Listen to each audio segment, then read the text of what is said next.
और आप सबको बहुत बहुत धन्यवाद कि इतनी तपती हुई गर्मी में दिल्ली के अलग अलग हिस्सों से यहां आप अरविंद केजरीवाल जी को सुनने आए हैं, उनकी जनता की अदालत में आए हैं। बहुत बहुत धन्यवाद। आप दिल्ली के अलग अलग हिस्सों से आए हैं। मैं आप सबको याद कराना चाहूंगी कि 10 साल पहले की दिल्ली कैसे होती थी। 10 साल पहले की दिल्ली में इस तपती हुई गर्मी में लंबे लंबे पावर कट लगा करते थे। 2015 में अरविंद केजरीवाल जी की सरकार बनने से पहले 2014 तक की गर्मी में 8-8 घंटे के पावर कट दिल्ली में लगा करते थे। लंबे लंबे पावर कट लगने के बावजूद महंगे महंगे बिजली के बिल आया करते थे और एक सामान्य मिडिल क्लास का परिवार सोचता था कि बिजली का बिल देने के लिए घर का कोई और खर्चा काटना पड़ेगा, बिजली बिल देने के पैसे नहीं होते थे एक आम परिवार के पास। कच्ची कॉलोनियों में, झुग्गी झोपड़ियों में महिलाओं को घंटों तक पानी के टैंकर के इंतजार में खड़ा होना पड़ता था। हाथ में एक कनस्तर लेके पानी के टैंकर का इंतजार करती थी। पानी की पाइपलाइन नहीं होती थी कच्ची कॉलोनियों में और झुग्गी झोपड़ियों में।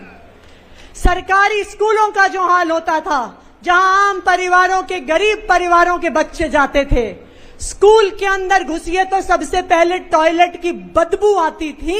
ऐसे होते थे दिल्ली के सरकारी स्कूल। ना बैठने के लिए टेबल कुर्सी होती थी, ना ब्लैक बोर्ड होता था, ना पंखा होता था, ना पीने को पानी होता था, ना पढ़ाने के लिए टीचर होते थे।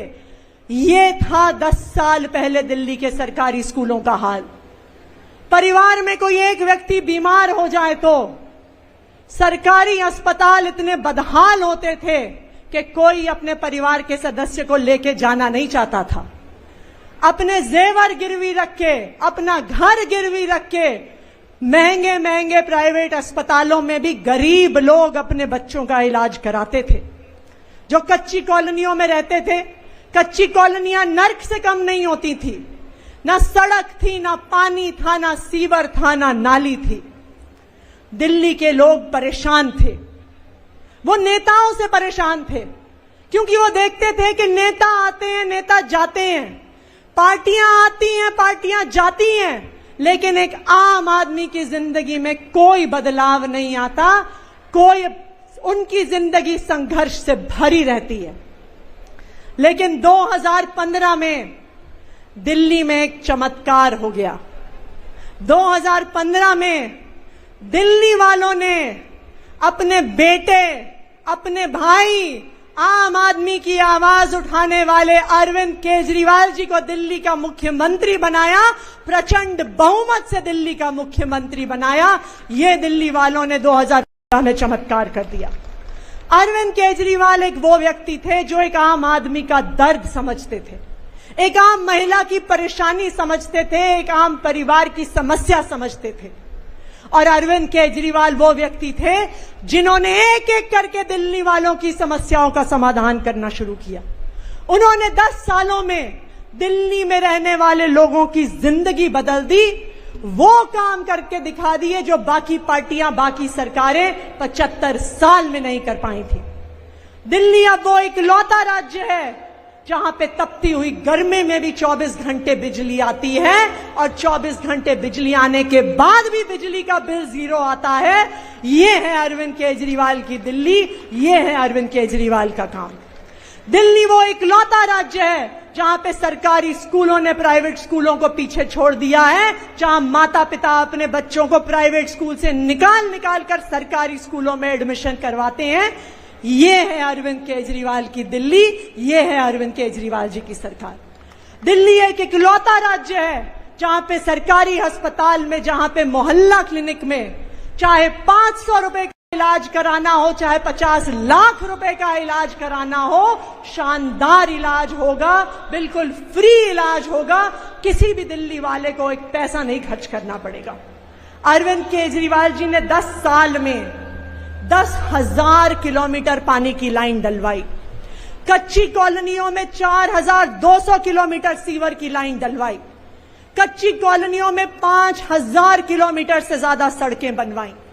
अपनी बहनों को फ्री बस यात्रा करवाई।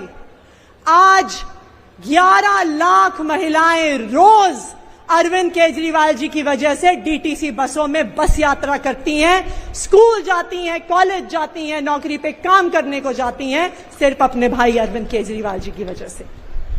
जो काम पिछले 10 साल से अरविंद केजरीवाल जी ने किया, भारतीय जनता पार्टी उससे परेशान हो गई। एक तरफ अरविंद केजरीवाल जी हैं जो दिल्ली के गरीबों के लिए काम करते हैं, आम लोगों के लिए काम करते हैं, और दूसरी तरफ भारतीय जनता पार्टी है जो गरीब विरोधी पार्टी है, गरीबों को परेशान करने का काम करती है। आप देखने जाइए, पिछले कुछ साल में दिल्ली के हर हिस्से में भारतीय जनता पार्टी की केंद्र सरकार एक एक करके झुग्गियां तोड़ रही है, गरीबों को बेघर कर रही है। आप देखने जाइए किस तरह से भारतीय जनता पार्टी ने पिछले 6 महीने से बुजुर्गों की पेंशन रोक दी। आप देखने जाइए पिछले 6 महीने से गरीब विधवाओं की पेंशन रोक दी। अभी जैसे सौरभ भाई बता रहे थे, भारतीय जनता पार्टी की क्रूर केंद्र सरकार ने, उनके एलजी साहब ने 10,000 गरीब परिवार से आने वाले बस मार्शलों की नौकरी छीन ली, उन्हें सड़क पर ले आए, उनको बेघर कर दिया, घर चलाने का खर्चा नहीं छोड़ा। यह है भारतीय जनता पार्टी। हमने पिछले कुछ दिनों में देखा कि पहले भारतीय जनता पार्टी गरीब लोगों को, बस मार्शलों को नौकरी से निकालती है और उसके बाद उनको बरगलाती है, उनकी गंदी रंग के साथ गंदी राजनीति करती है। लेकिन कल भारतीय जनता पार्टी की सारी गंदी राजनीति एक्सपोज हो गई। जो वादा भारतीय जनता पार्टी के विधायकों ने किया कि हम जाएंगे, एलजी साहब से रेजोल्यूशन साइन कराएंगे, सारी विधानसभा में जो वादा किया वो वादा उन्होंने झुठला दिया। कल भारतीय जनता पार्टी के विधायक आए हमसे मिलने के लिए, उन्होंने कहा कि कैबिनेट में पास करो। हमने कैबिनेट में पास कर दिया, फिर हमने कहा एलजी साहब के पास चलो, तो भागने लग गए, एलजी साहब के पास जाने को तैयार नहीं थे। क्यों? क्योंकि ये गरीब विरोधी हैं, क्योंकि इनके बच्चे तो बने बीसीसीआई के चेयरमैन और हमारे बच्चे बस मार्शल भी ना रहे। ये है भारतीय जनता पार्टी की गंदी राजनीति। आज आपके बीच आए हैं हम लोग, जनता की अदालत में आए हैं। क्यों? क्योंकि भारतीय जनता पार्टी ने अरविंद केजरीवाल जी के खिलाफ, आम आदमी पार्टी के खिलाफ संघर्ष किया। हमारे नेताओं को जेल में डाला, हमारे मंत्रियों को जेल में डाला, हमारे मुख्यमंत्री को जेल में डाला। जब अरविंद केजरीवाल जी की जमानत हुई तो सुप्रीम कोर्ट ने केंद्र सरकार के मुंह पे तमाचा मारा। कोई और नेता होता तो 2 मिनट नहीं सोचता मुख्यमंत्री की कुर्सी पे बैठने के बारे में, लेकिन अरविंद केजरीवाल जी ने कहा कि मुझे सिर्फ अदालत का फैसला नहीं चाहिए, मुझे दिल्ली की जनता का भरोसा चाहिए, मुझे दिल्ली की जनता का फैसला चाहिए। और अब मैं मुख्यमंत्री की कुर्सी पे तभी बैठूंगा जब दिल्ली की जनता मुझ पे भरोसा दिखाएगी, जब दिल्ली की जनता मेरी ईमानदारी पे भरोसा दिखाएगी। तो क्या दिल्ली वाले आने वाले चुनाव में अरविंद केजरीवाल जी को फिर से मुख्यमंत्री की कुर्सी पे बैठाने के लिए तैयार हैं? तैयार हैं? पीछे वाले भी अपने हाथ खड़े करके दिखाइए। क्या अरविंद केजरीवाल जी को चुनाव के बाद मुख्यमंत्री की कुर्सी पे बैठाने को तैयार हैं? तैयार हैं? तो अपने घरों से निकल जाइए और दिल्ली वालों को यह संदेश दीजिए कि अब जब वो अपना फैसला लेंगे तभी उनका चहेता बेटा, चहेता भाई अरविंद केजरीवाल दिल्ली की कुर्सी पे बैठेगा। बहुत बहुत धन्यवाद।